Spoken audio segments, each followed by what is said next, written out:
आज हम लोग सीखेंगे अधिगम अक्षमता विकार। ठीक है। डिसलेक्सिया, डिसलेक्सिया मीन्स पठन संबंधी विकार। पठन संबंधी मतलब कि बच्चे को पढ़ने में दिक्कत होती है। ठीक है, जो डिसलेक्सिया के शिकार होते हैं जो बच्चे। ठीक है, फिर आ गया डिस्ग्राफिया। डिस्ग्राफिया में लेखन संबंधी विकार होता है।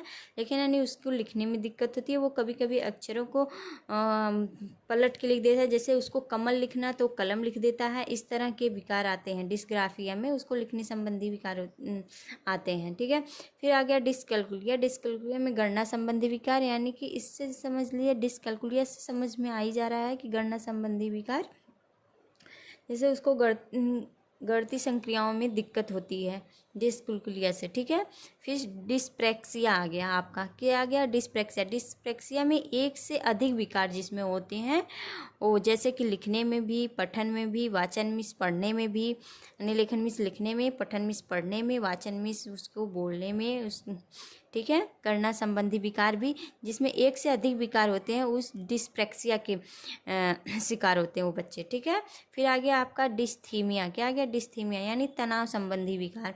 डिस्थीमिया के जो बच्चे शिकार होते हैं उनमें हमेशा तनाव बना रहता है। वो किसी भी चीज़ को लेके हमेशा चिंतित रहते हैं, हम इसको कैसे पढ़ेंगे, कैसे करेंगे, हमेशा तनाव रहित रहते हैं। ठीक है, और फिर आ गया आपका डिस्मोर्फिया। क्या आ गया? डिस्मोर्फिया अपने आप को दूसरे से सुंदर,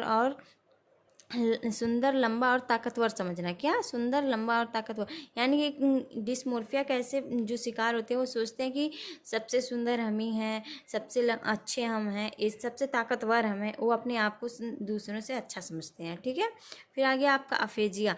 अफेजिया मीन्स भाषा संप्रेषण संबंधी विकार। ठीक है, यानी कि इसमें बोलने में उसे दिक्कत होती है। क्या होती है? बोलने में दिक्कत होती है। ऐसे बच्चों को वो हकला के बोलते हैं, नहीं तो फिर किसी भी भाषा शब्द को शुद्ध नहीं बोल पाते हैं। ठीक है, वो किसके शिकार होते हैं? अफेजिया के। ठीक है, फिर आ गया आपका बुलिमिया।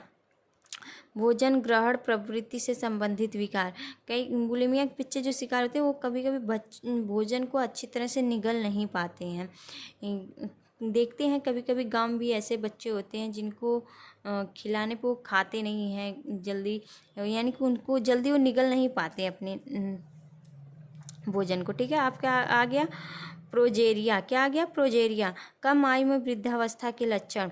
प्रोजेरिया का मतलब यानी कि बच्चा छोटा ही हो, उसके जैसे कम उम्र के ही हो, जैसे कि 12, 14 या 20 साल तक के लोग ही हों, लेकिन उनकी चमड़ियों में झुर्रियाँ पड़ जाती हैं और चमड़े मुलायम नहीं रहते हैं।